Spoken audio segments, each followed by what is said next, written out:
Hi ಎಲ್ಲರಿಗೂ ನಮಸ್ಕಾರಗಳು. Welcome back to Shweta blogs Kannada. ಎಲ್ಲರೂ ಹೇಗಿದ್ದೀರಾ? ಎಲ್ಲರೂ ಚೆನ್ನಾಗಿದ್ದೀರಾ ಅಂತ ಭಾವಿಸ್ತಾ ನಾನು ಕೂಡ ತುಂಬ ಚೆನ್ನಾಗಿದ್ದೀನಿ.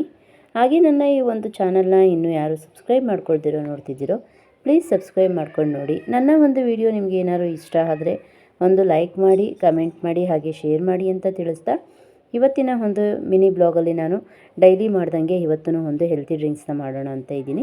ಈ ಒಂದು ಹೆಲ್ತಿ ಡ್ರಿಂಕ್ಸಿಗೆ ನಾನು ಬಾಳೆ ದಿಂಡನ್ನು ತೊಗೊಂಡಿದ್ದೀನಿ. ಈ ಬಾಳೆ ದಿಂಡನ್ನು ತೊಗೊಂಡು ಬಂದು ಅದ್ರ ಮೇಲೆ ಇರೋವಂಥ ಸಿಪ್ಪೆನೆಲ್ಲ ತೆಗೆದುಬಿಟ್ಟು ಒಳಗಡೆ ಇರೋ ತಿರುಳನ್ನು ತೊಗೊಂಡು ಈ ಥರ ಸಣ್ಣದಾಗಿ ಹಚ್ಕೊಂಡಿದ್ದಾದಮೇಲೆ ಒಂದು ಮಿಕ್ಸಿ ಜಾರಿಗೆ ಹಾಕ್ಕೊಬಿಟ್ಟು ಇದಕ್ಕೆ ಬೇಕು ನಮಗೆ ಇಷ್ಟ ಇಲ್ಲ ಸ್ವೀಟು ಅನ್ನೋರು ಉಪ್ಪನ್ನ ಸೇವನೆ ಮಾಡ್ಕೋಬೋದು, ಸೇರಿಸ್ಕೋಬೋದು. ಇನ್ನು ನಾನಿಲ್ಲಿ ಬೆಲ್ಲನೇ ಸೇರಿಸ್ಕೊಂಡಿದ್ದೀನಿ. ಹಾಗೆ ಒಂದು 2 ಗ್ಲಾಸ್ ನೀರನ್ನ ಹಾಕ್ಕೊಂಡು ಚೆನ್ನಾಗಿ ಗ್ರೈಂಡ್ ಮಾಡಿಕೊಂಡ್ರೆ ಈ ಒಂದು ಜ್ಯೂಸ್ ಕೂಡ ರೆಡಿ ಆಗುತ್ತೆ. ಅದನ್ನು ನಾವು ನೀಟಾಗಿ ಸೋಸ್ಕೊಬಿಟ್ಟು ಒಂದು ಲೋಟಕ್ಕೆ ಹಾಕಿಟ್ಕೊಂಡ್ರೆ ಬೆಳಗಿನ ಆರೋಗ್ಯಕರವಾದ ಹೆಲ್ತಿ ಡ್ರಿಂಕ್ಸ್ ಇದಾಗುತ್ತೆ.